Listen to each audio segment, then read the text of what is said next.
Hoş geldiniz değerli misafirlerimiz. Hoş geldiniz. Şu ekmek var bunların içinde. Tandır ekmek. Ekmek de daha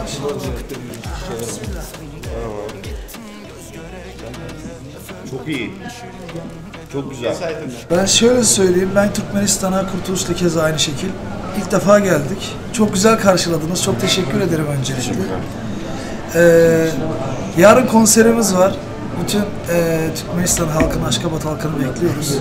Güzel bir konser olacağına inanıyoruz. Burası çok güzel bir şehir. Ben daha önce fotoğraflarını, videolarını izledim daha önce. Çok güzel, görmek de isterim.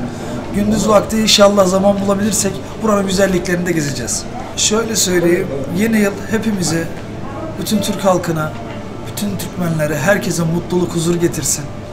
Sağlık, bolluk, bereketlik getirsin. Sağ olsunlar, var olsunlar. Teşekkür ederiz bizi bugün buraya getirdikleri için. Biz de inşallah elimizden geleni yapacağız. Sayın Cumhurbaşkanımıza ve Sayın Kahraman Arkadağımıza çok teşekkürler. Burada sizlerle olmaktan büyük bir mutluluk duyuyoruz. Burak'ın da söylediği gibi çok güzel karşılandık. Ve yarın da ben çok merak ediyorum ve yarın ilk işimizde buranın güzelliklerini gezip görmek olacak. Çok teşekkürler, çok sağ olun. Ne Ferhat'ım şirin ne de olmayan aşkına kefilim ya oğlum ne kitap var ne bilim.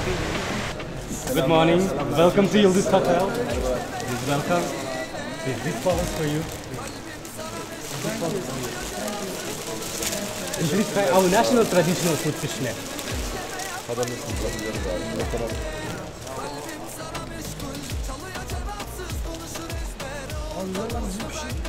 bu.